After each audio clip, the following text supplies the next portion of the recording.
तो देखो हम लोगों ने क्या कर दिया था, आज हम लोग पढ़ने वाले पैरेललोग्राम लॉ।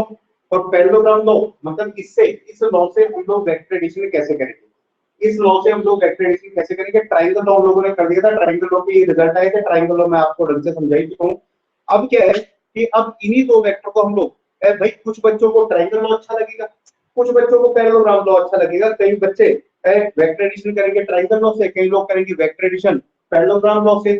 रिजल्ट दोनों का एक ही आना है। जैसे अगर हम लोग 3 और 4 को ऐड करें, 3 और 4 को ऐड करें तो आप किसी भी मेथड से ऐड करो, आप चाहे कैलकुलेटर से ऐड करो, आप चाहे मोबाइल से ऐड करो, चाहे आप उंगलियों पे गिन के ऐड करो, चाहे आप उंगलियां खोल के ऐड करो, किसी भी मेथड से ऐड करो, आप हमेशा 7 ही आएगा। ऐसे ही वेक्टर ए और वेक्टर बी, वेक्टर ए और वेक्टर बी अगर उनके बीच में एंगल थीटा है तो हमेशा उनका रिजल्टेंट यही आएगा। और वो जो है जो रिजल्टेंट वेक्टर है वो इतने ही एंगल से निकलेगा, एंगल ऐसे निकलेगा और ये ऐसे आएगा। बस ट्रायंगल लॉ का मेथड दूसरा है भाई, उंगलियों पे गिनने का मेथड दूसरा है, 3 और 4 को ऐड करने में कैलकुलेटर का मेथड दूसरा है। तो तुम देखिए, चाहे तुम कैलकुलेटर से ऐड करो, चाहे तुम उंगलियों पे गिन के ऐड करो, 3 और 4 तो 7 ही आएगा। वेक्टर ए और वेक्टर बी से हमेशा वेक्टर आर ही आएगा, मैग्नीट्यूड ये होगा और फाई जो है वो ये होगा। लेकिन अब हम लोग सीखेंगे पैरेललोग्राम लॉ से। तो पैरेललोग्राम लॉ क्या है, इसके अंदर वापस वही हमारा एम क्या है, वही वेक्टर ए और वेक्टर बी को ऐड करेंगे, देखना रिजल्ट यही आएंगे, यही रिजल्ट आएंगे, आने भी चाहिए यही रिजल्ट। क्यों आना चाहिए? तो क्योंकि ऐड तो आप उन्हीं दो वेक्टर को कर रहे हो ना। तो हमारा एम क्या है, बस हम अब की बार कंस्ट्रक्शन पैरेललोग्राम का करेंगे, कंस्ट्रक्शन हम लोग पैरेललोग्राम का करेंगे, ट्रायंगल का नहीं करेंगे। और उस पैरेललोग्राम में मैं दिखा दूंगा तुम्हें कि देखो यार ये ट्रायंगल, ये वो, ये ट्रायंगल लो ये। तो देखो हम लोग क्या कर रहे हैं, हमारा एम क्या है, टारगेट क्या है, हमारा एम है to add vector A and vector B which are at angle theta, जो कि थीटा एंगल पर क्या है, जो कि थीटा एंगल पर इंक्लाइंड है, दोनों एक दूसरे के बीच में थीटा है। मतलब अपन को तरीके से मिलते हैं we are supposed to add vector A and vector B and ऐसे लिख देते हैं angle between vector A and vector B is theta. इन दोनों के बीच में जो एंगल है वो कितना है, वो एंगल थीटा है।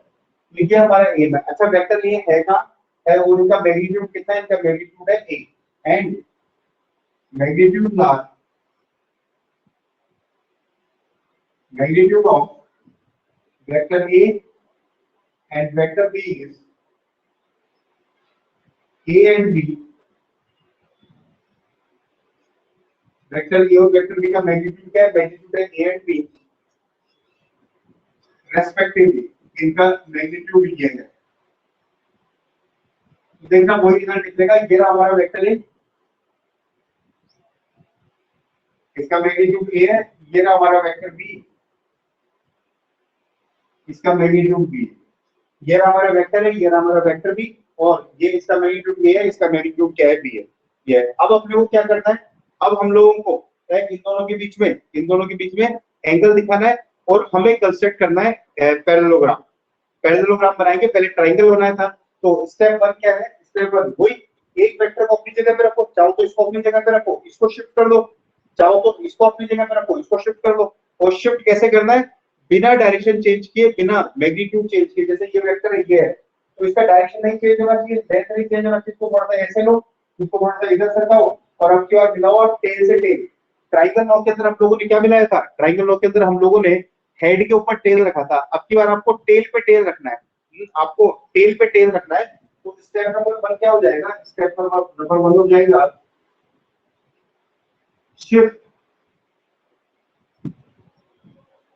any one vector and put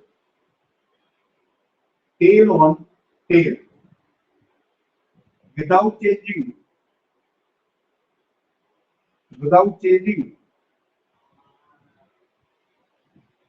direction and magnitude, without changing direction and magnitude of any vector। किसी भी वेक्टर का मैग्नीट्यूड और डायरेक्शन चेंज किए बिना टेल के ऊपर टेल को जमा दो, without changing direction and magnitude of any vector। इसको तो यही कंप्लीट कर देते हैं सेंटेंस को। किसी भी वेक्टर का मैग्नीट्यूड और डायरेक्शन चेंज किए बिना टेल के ऊपर टेल रख दो, तो टेल के ऊपर टेल रखने तो ये रहा वेक्टर है, मैग्नीट्यूड इसका ये है, और इस वाले वेक्टर को इधर शिफ्ट किया, इस वाले वेक्टर को इधर शिफ्ट किया, और ये हम लोगों ने ये लिख दिया हम लोगों ने बी, ये आ गया हमारा वेक्टर बी, और ये टेल पे टेल हम लोगों ने मिला दिया। तो आपका डायग्राम ऐसा बन गया। अच्छा एंगल कौन सा दिखाओगे, एंगल दिखाओगे ये आपके पास, ये एंगल ठीक है दोनों के बीच में, क्योंकि ये वेक्टर ऐसे जा रहा है और ये वेक्टर ऐसे जा रहा है, तो एंगल के बाद आपको ये दिखाना पड़ेगा। तो ये हो गया एक स्टेप खत्म। अब स्टेप नंबर 2 के अंदर क्या करना है, स्टेप 2 के अंदर नाउ कंस्ट्रक्ट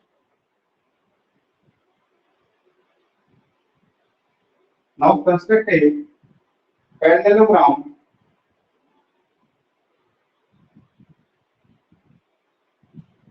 एक पैरेललोग्राम कंस्ट्रक्ट करो, और पैरेललोग्राम का जो डायगोनल होगा and draw a diagonal from the tails of each vector. This diagonal will represent the resultant vector. तो एक पैरेललोग्राम बनाओ और इन दोनों की टेल से एक डायगोनल बनाओ, वो डायगोनल इन दोनों के रिजल्टेंट को शो करेगा। This diagonal will show the resultant vector.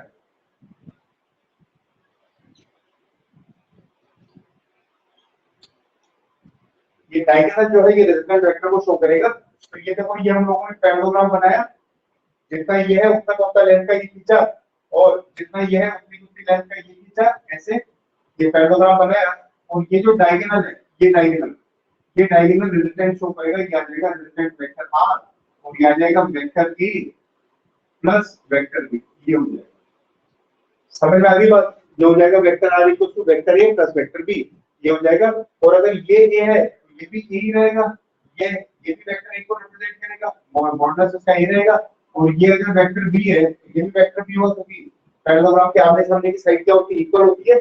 और ये अगर थीटा है तो ये वाला एंगल भी क्या होगा, थीटा है। तो देखो अगर मैं इसके ऊपर वाला पार्ट छिपा लूं, इसके ऊपर वाला पार्ट छिपा लूं, तो ये ट्राइंगल तो दिख रहा है, ये क्या है, ये ट्रायंगल पर दिख रहा है। देखो ये इसके ऊपर वाला पार्ट छुपा हो, तो ये वेक्टर है, वेक्टर भी और ये वेक्टर आर, तो ये ट्रायंगल बन गया, ये एंगल थीटा हम लोगों ने दिखाया था। तो इसको नोट करो एक बार यहां तक, फिर आगे बढ़ते हैं। तो ये वैसा ही है, इसीलिए रिजल्ट वही आएगा। अभी हम लोग आर और tan फाई निकालेंगे तो वही सेम रिजल्ट प्रोड्यूस करेंगे ये भी।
जल्दी करो।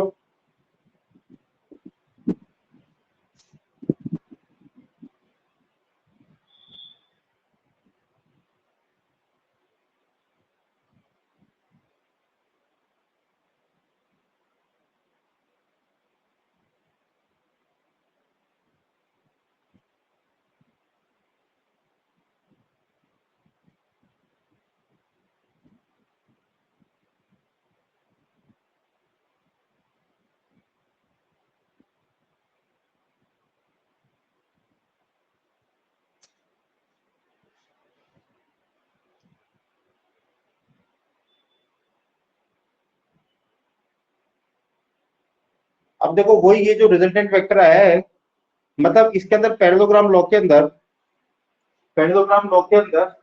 जो एडजेसेंट साइड है, पैरेललोग्राम की, वो तो दो वेक्टर को रिप्रेजेंट करेगी, और जो डायगोनल है वो डायगोनल रिजल्टेंट वेक्टर को शो करेगा। ये ओवरऑल पैरेललोग्राम लॉ है।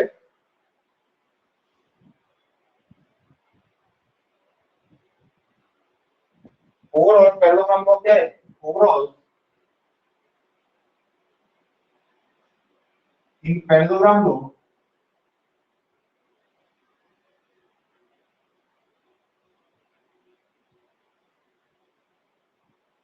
जो एडजेसेंट साइड्स है,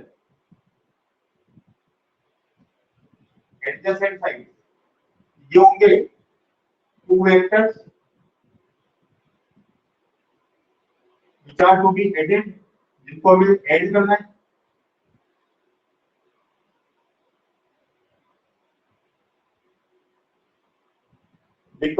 है, और जो डायगोनल है वो डायगोनल क्या होगा? वो डायगोनल होगा रिजल्टेंट वेक्टर,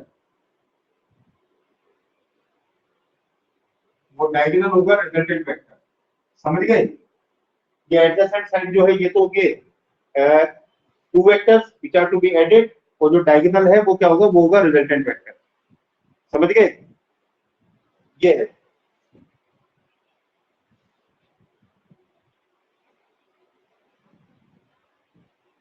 अब देखो, अब मैं वही निकाल रहा हूँ, सबसे पहले एक आर की वैल्यू निकाल रहा हूँ, और मान लेते हैं कि इस आर का एंगल ये कितने एंगल पर निकल रहा है? ये एंगल पर निकल रहा है 5 पर।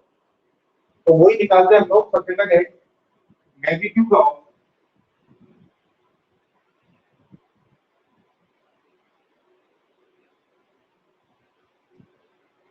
रिजल्टेंट वेक्टर आर, इसका मैग्नीट्यूड निकालते हैं, मतलब इस आर की लेंथ निकालते हैं हम लोग। तो कैसे निकाले? वही तरीका जिसे मैंने किया था। इस लाइन को आगे एक्सटेंड किया, और यहां से अपन एक परपेंडिकुलर मारा। तो ये परपेंडिकुलर मारेंगे तो ये एंगल 90 डिग्री का बन जाएगा। ये एंगल थीटा है, ये एंगल बन जाएगा 90 डिग्री का। 90 डिग्री बन गया तो इसको रखा k, इस पॉइंट को रखा l, इस पॉइंट को रखा m, इस पॉइंट को रखा n, इस पॉइंट का नाम देता हूं मैं O। ये पूरा डायग्राम ऐसे बना लेना, है ना? अब देखो क्या करें हम लोग, इस right angle triangle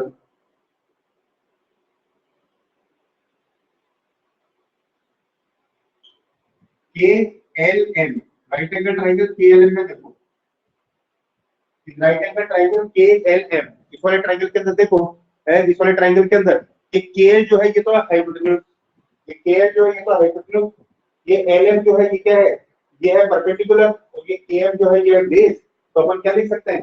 K L square hypotenuse square equals to perpendicular square plus base square. Base कितना है? के एल, तो के एल स्क्वायर। अब इस km को अपन क्या लिख सकते हैं? km को लिख सकते हैं km प्लस nm। तो पुट करते हैं km equals to km plus nm। यह आ जाएगा, हटो यहाँ पे, तो यह आ जाएगा km equals to lm square plus km क्या हो जाएगा? km plus nm whole square. यह आ जाएगा। तो यह आ गया हमारा इक्वेशन नंबर 1। अब kl तो आज रखी देंगे अपन, ये kl, ये lm, अपने को नहीं पता, ये निकालना पड़ेगा। देखो पहले निकाला था, ये km, ये kl ये रख देंगे, वो nm अपने को नहीं पता, ये निकालना पड़ेगा। तो हम लोग अब इस वाले ट्रायंगल में काम कर रहे हैं, इस वाले ट्रायंगल में। तो इस वाले ट्रायंगल में देखो, बाय ट्रायंगल NLM, इस वाले ट्रायंगल में जैसा मैंने बताया था कि जो नहीं पता उसको तो रखो ऊपर, LM नहीं पता इसको रखो ऊपर, जो पता है उसको रखो नीचे, ये NL पता है इसको रखो नीचे। तो देख लो ये क्या बना, ये परपेंडिकुलर को हाइपोटेन्यूज ये बन गया sin थीटा। तो LM आ गया NL sin थीटा, और NL कितना है? NL B है, ये B है, और B है तो ये आ जाएगा NL equals to B sin theta. ये आ गया LL सेकंड। वापस इसी ट्रायंगल के अंदर अब अपन निकालते हैं और तो NM upon LL, nm upon nl, और nm अपॉन nl क्या हो गया, ये nl बेस है, या हाइपोटेन्यूज बेस अपॉन हाइपोटेन्यूज हो जाएगा cos थीटा।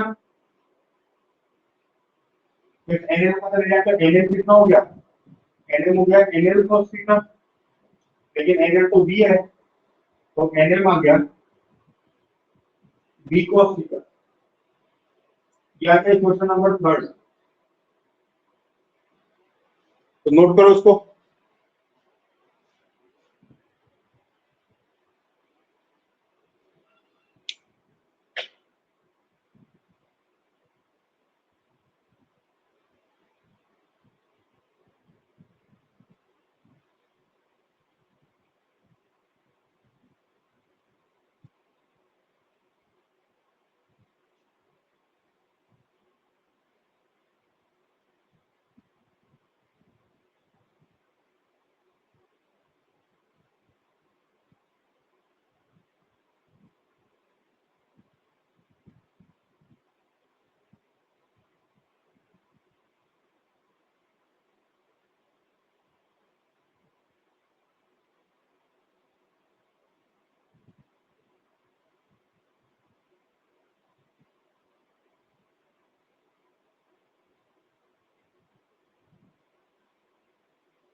अब देखो इक्वेशन नंबर 1 में सारी वैल्यू हम लोगों को पता है, वो सारी वैल्यू पुट कर दो।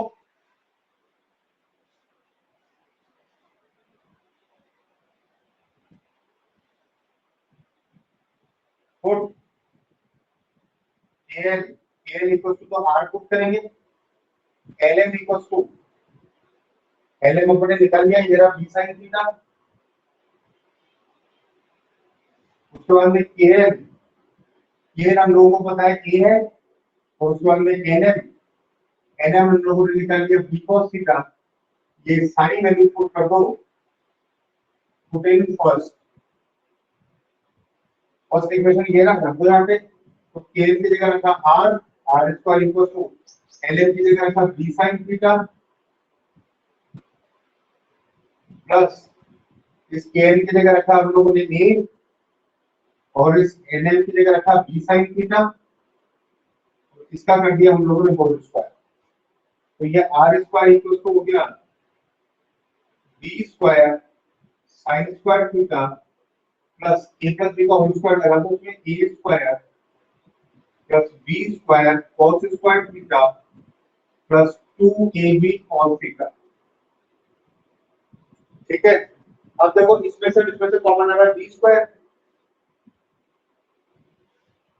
ये आ गया आर स्क्वायर इक्वल टू इस ए स्क्वायर को लिख रहा हूं आगे, और इसमें से जिन पर टिक किए इसमें से कॉमन ले रहा हूं बी स्क्वायर, अंदर बच जाएगा sign square theta plus cos square theta, और पीछे आ गया 2ab cos थीटा, है ना। sin square plus theta plus cos square theta हो गया 1, ये आ गया r square equal to a square plus b square plus 2ab cos theta,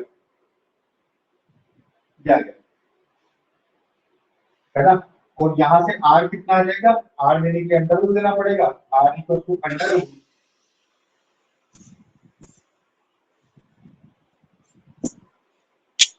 are equal to आ जाएगा under root A square plus B square, under root के अंदर A square plus B square plus 2ab cos theta.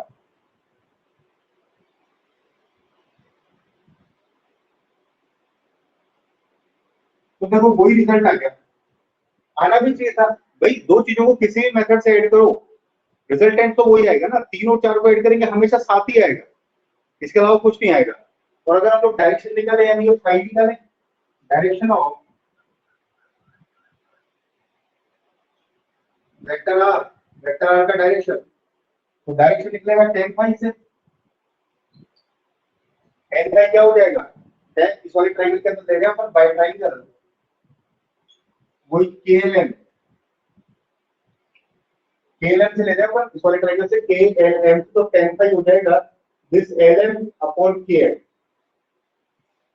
ये हो जाएगा LM upon KM।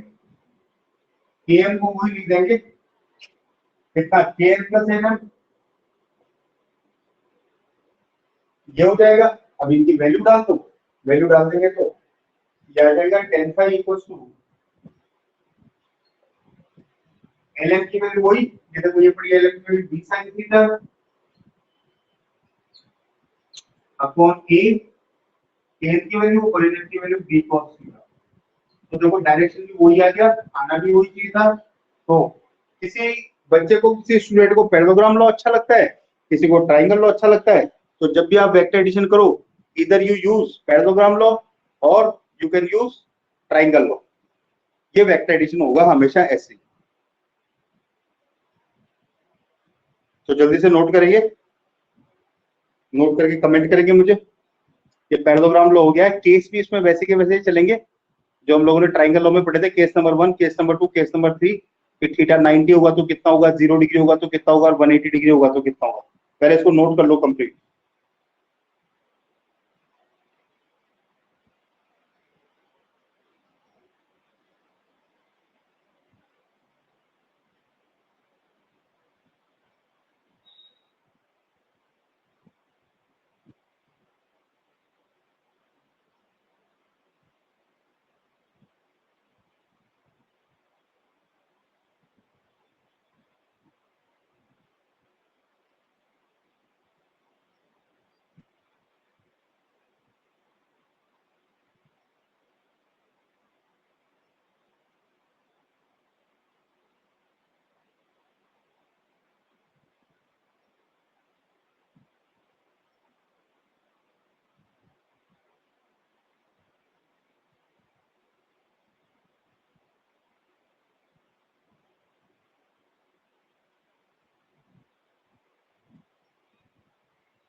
हो गया बच्चों?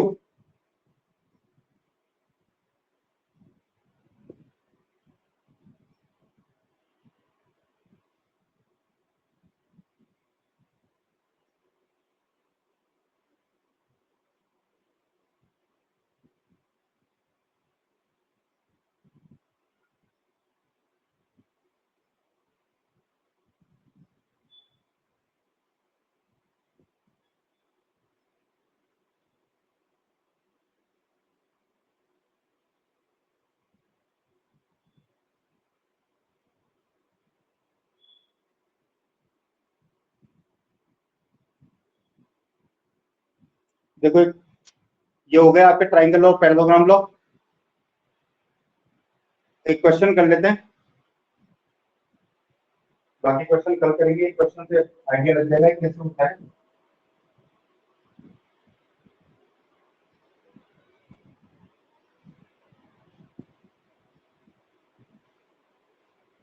ये मान लो एक ऑब्जेक्ट है और इस इस ऑब्जेक्ट पे एक तो फोर्स लग रहा है इधर, ये फोर्स लग रहा है सपोज करो 5 न्यूटन का, और एक फोर्स लग रहा है इधर, या एक फोर्स 10 न्यूटन का मान लो, और एक फोर्स लग रहा है इधर, तो इसका मास है इस ऑब्जेक्ट का सपोज करो 2 किलोग्राम, और एक फोर्स लग रहा है इधर, और ये लग रहा है कितना, ये लग रहा है F इक्वल टू 20 न्यूटन, ये लग रहा है 20 न्यूटन, और इन दोनों के बीच में जो एंगल है वो एंगल है 37 डिग्री। तो अपना क्वेश्चन ये है, find total force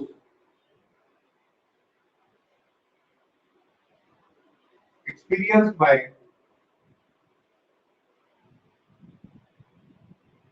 2 kilogram object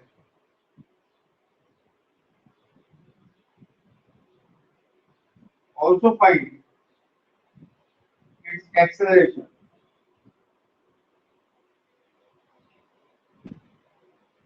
इसका एक्सेलरेशन भी निकालना है। इसका में ये 37 डिग्री मतलब 30 डिग्री कर लो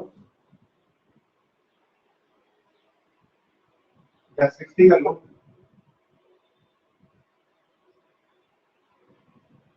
क्योंकि अभी 37 डिग्री की वैल्यू मैंने बताई नहीं तुम्हें। तो उसके ऊपर टोटल फोर्स निकालना है, मतलब एक ऑब्जेक्ट पर दो फोर्स लग रहे हैं, मतलब जैसे मान लो कोई 2 किलोग्राम का ऑब्जेक्ट है, ये 2 किलोग्राम का ऑब्जेक्ट है, इसको एक जना तो इधर खींच रहा है, एक जना तो इधर खींच रहा है 10 न्यूटन से, एक जना इधर खींच रहा है 20 न्यूटन से, तो इसको दोनों के बीच में एंगल 60 डिग्री है, तो दोनों के बीच में टोटल फोर्स कितना लग रहा है। तो टोटल फोर्स के लिए वही फार्मूला लगा दो, इसको मान लो वेक्टर ए, इसको मान लो वेक्टर बी, है ना, और दोनों के बीच में फार्मूला लगा दो। मान लीजिए टोटल फोर्स होता है इसके ऊपर एफ नेट, राइट। पहले आप लोग अटेम्प्ट करो, एक बार कोशिश करो, नहीं आएगा तो मैं बताऊंगा।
देखो मैं कर देता हूँ,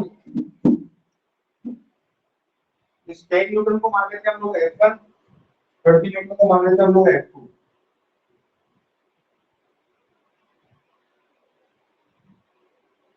और दोनों के बीच में एंगल है वो है 60 डिग्री। अब रिजल्टेंट फोर्स की तरह की जाएगी, दोनों ऐसे जा रहे हैं, वैसे पैरेललोग्राम कंस्ट्रक्ट कर दो। ये पैरेललोग्राम बनाया, रिजल्टेंट फोर्स ये डायगोनल से जाएगा, इसको हम बोल देते हैं F नेट। तो F नेट का फॉर्मूला कितना हो जाएगा, ये देखो, ये आपका F1, ये आपका F2, और ये रिजल्टेंट ऐसे जाएगा F नेट, तो अपन ने जो फार्मूला बनाया है a square plus b square plus 2ab cos से काट डालो, तो a की जगह पर होगा f1, b की जगह होगा f2 और r की जगह आ जाएगा f नेट, तो f1 square plus f2 square plus 2 f1 f2 cos theta, तो आ जाएगा अंडर रूट f1 कितना है, f1 है 20, f2 ये है 10, f2 है 20 plus 2 f1 f2 cos 60, cos 60 की वैल्यू होती है हाफ, तो ये हाफ से 2 कट जाएगा, तो ये कितना आ जाएगा, ये आ जाएगा अंडर रूट 100 प्लस 400 प्लस ये आ जाएगा 200 और ये आ जाएगा 400 200 600 700, ये आ जाएगा कैश में 700 को लिख सकते हैं, तो 7 into 100 ये बाहर आ जाएगा, फिर आ जाएगा 10 into 7, ये आ जाएगा कैश में। और एक्सीलरेशन कितना हो जाएगा, एक्सीलरेशन होता है फोर्स अपॉन मास, एक्सीलरेशन हो जाएगा, देखो अगर हम लोग डायरेक्ट एडिशन करते हैं ना 10 और 20 को तो 30 आता, जबकि यहाँ है 10 रूट 7, 30 से कम आ रहा है, क्योंकि 30 आता तो ये रूट 9 होता, रूट 9 बाहर आता, 3 में से 3 to 10 30 होते, तो वैसे ऐड करते तो 30 आता है, लेकिन वैसे ऐड करना ही नहीं है, एंगल का भी बोला तो ये फॉर्मूला लगाना है, एक्सीलरेशन कितना आएगा, एक्सीलरेशन होगा F rate upon mass, force upon mass acceleration होता है, फोर्स है 10 to 7 और मास है इसका 2 किलोग्राम, तो 2 इस 10 को काट देगा 5 पर, तो एक्सीलरेशन आएगा 5 to 7, तो एक्सीलरेशन का यूनिट होता है मीटर पर सेकंड का, ये आंसर आएगा। तो ये काम में आता है वेक्टर एडिशन, तो देख के बताओ मुझे क्लियर है क्या,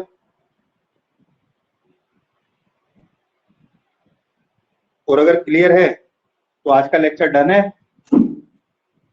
कल कुछ न्यूमेरिकल और करेंगे।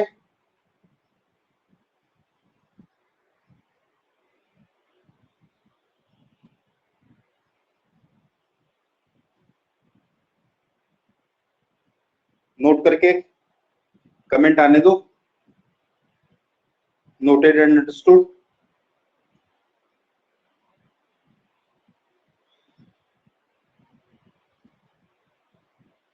हो गया आज का मेरा लेक्चर,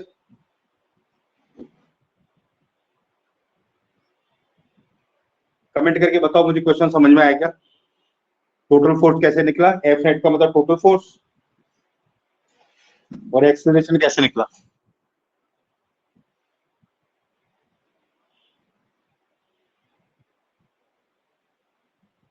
चलो वेरी गुड, क्लियर है सभी बच्चों के, तो चलो बच्चों bye bye, take care, all the best, have a great day, कल मिलते हैं, कल इसको आगे पुश करेंगे चैप्टर को, कल भी थोड़े न्यूमेरिकल करके आगे बढ़ेंगे।